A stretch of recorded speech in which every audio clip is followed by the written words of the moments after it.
Sweater चोर चुड़ैल। बसंतपुर अपने शीतलहरों और ऊनी कपड़ों के लिए आसपास के सभी गांव में जाना जाता था।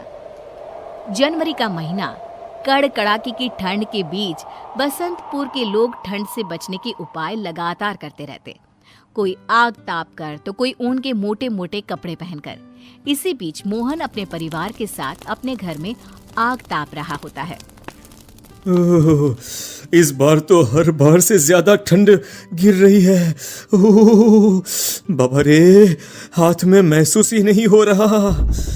मेरे हाथ तो बर्फ हो गए हैं। तभी रसोई से चंपा वहां आती है। खाना तैयार हो गया है, चलिए सब खा लेते हैं। अरे चंपा, स्वेटर क्यों नहीं पहना तुमने? ठंड लग जाएगी ना तुम्हें।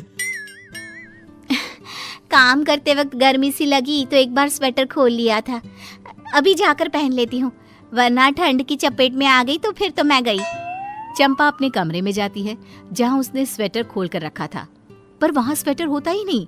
होती है तो दुर्गंध।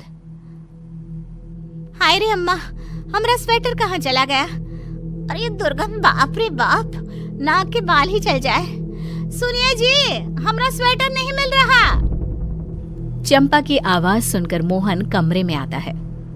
अरे क्या हो गया चंपा? हमारा स्वेटर देखे हैं क्या आप? मिल ही नहीं रहा। ओहो, इतनी सी बात में इतना परेशान हो रही हो तुम? होगा यहीं कहीं पर। जाओ, जाके अलमारी से दूसरा स्वेटर निकाल के पहन लो, जाओ। चंपा जैसे ही अलमारी खोलती है, उसमें से सड़े मांस की बदबू आती है। अरे ये क्या भरकर रखा है तूने अलमारी में? इतनी दुर्गंध। चंपा अलमारी में देखती है, पर वहाँ भी कोई स्वेटर नहीं होता। इस स्वेटर कहाँ गए? किसने कर लिया स्वेटर चोरी? हे भगवान, अब मैं क्या पहनूं? जब तक कुछ मिल नहीं जाता तू रजाई ओढ़कर बैठ। मैं आता हूँ नया स्वेटर लेकर, ठीक है? मोहन अपने दोस्त के घर रात को स्वेटर लेने जाता है। अरे प्रेमदास, जरा बाहर तो आ, तेरी भाभी को स्वेटर चाहिए। अरे भाई, इतनी रात को स्वेटर चाहिए? अच्छा, माल तो है घर पर। रुक, मैं लेकर आता हूँ। मोहन जैसे ही कमरे में जाता है, बदबू से उसकी जान निकलने लग जाती है। वो जैसे तैसे कमरे में जाता है, पर अंदर एक भी स्वेटर नहीं होता। उसकी नजर खिड़की पर पड़ती है, जहाँ एक चुड़ैल स्वेटर को लेकर भाग रही थी। अरे मोहनवा, अरे अंदर आ जाओ भाई। अरे हम तो लुट गए, बर्बाद हो गए। अरे एक चुड़ैल मेरी आंखों के सामने मेरे स्वेटर सब ले गई। अब हम क्या करेंगे भाई? क्या मतलब? चंपा का स्वेटर भी चुड़ैल ले गई थी? हे भगवान!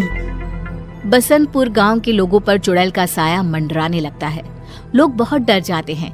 सभी के घरों से स्वेटर ऐसे गायब हो रहे थे मानो जादू। अरे काम काज का तो भट्ठा बैठ गया है। स्वेटर बनाओ तो भी चुड़ैल चुरा कर ले जाएगी। अरे 6 दिन से तो मैं नहाया भी नहीं हूँ। अरे भाई, पता चला स्वेटर उतारा और चुड़ैल ने चुरा कर ले गई। मेरा भी यही हाल है भाई। चंपा भी 6 दिन से रजाई लिए घूम रही है। गांव में कोई भी नहाया नहीं है। तुम लोग डरपोक हो, मैं नहीं। ये सब कोई चोर कर रहा है, चुड़ैल नहीं। मैं आज ही गांव के तालाब में कपड़े धोने जा रही हूँ। वहीं स्वेटर खोल के देखूंगी कौन सी चुड़ैल आती है। सबके मना करने के बाद भी रंभा तालाब के किनारे बैठ जाती है और अपना स्वेटर अपनी बगल में रख देती है। अरे देखती हूँ कौन लेता है मेरा स्वेटर। तभी वहाँ चुड़ैल आ जाती है। इस बुढ़िया कितनी बात कि मुझसे डर नहीं लग रहा इसे। चुड़ैल पर विश्वास नहीं है। नहीं है, अभी दिखाती हूँ।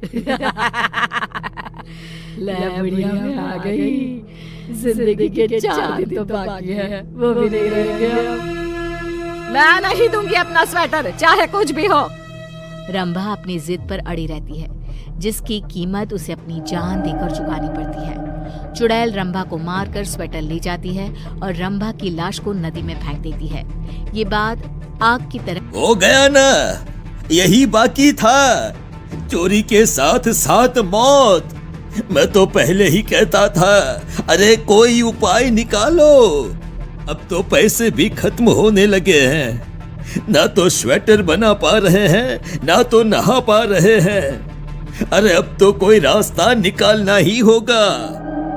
गांव के सभी लोग एक योजना बनाते हैं और एक स्वेटर गांव के सबसे पुराने पेड़ के नीचे रख देते हैं और छिपकर चुड़ैल के आने का इंतजार करते हैं।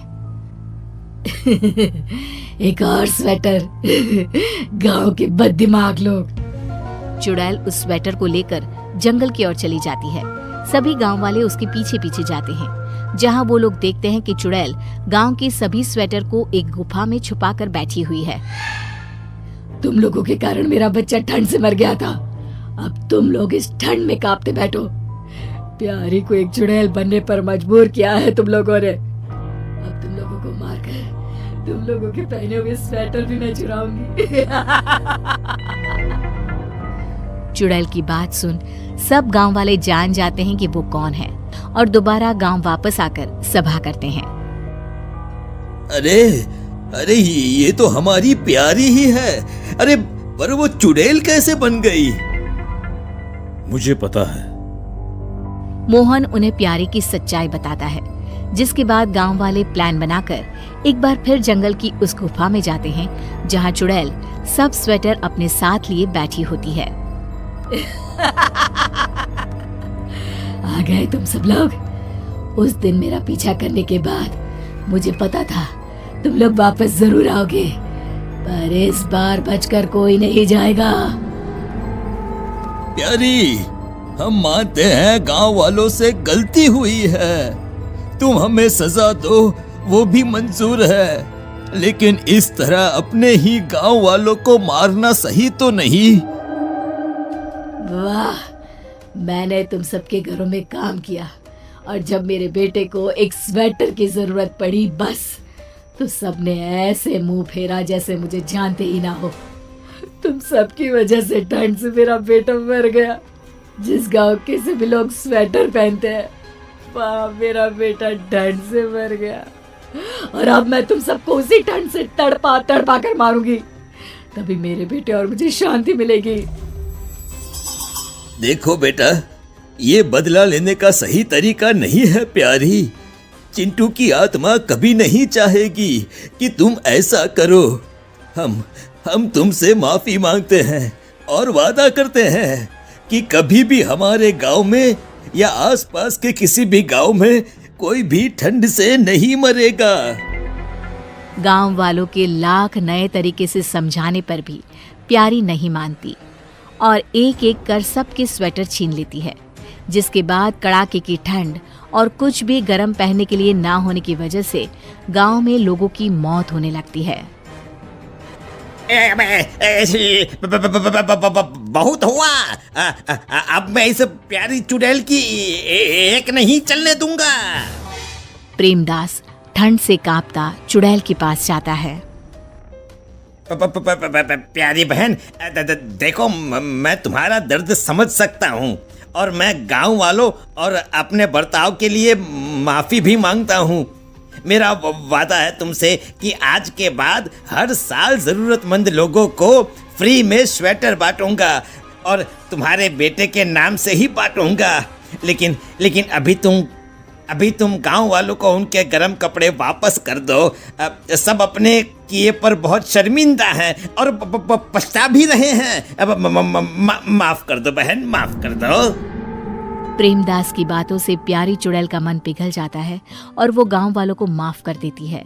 गांव वाले प्यारी और उसके बेटे की आत्मा की शांति पूजा करवाते हैं और अपने वादे के मुताबिक सब काम भी करते हैं।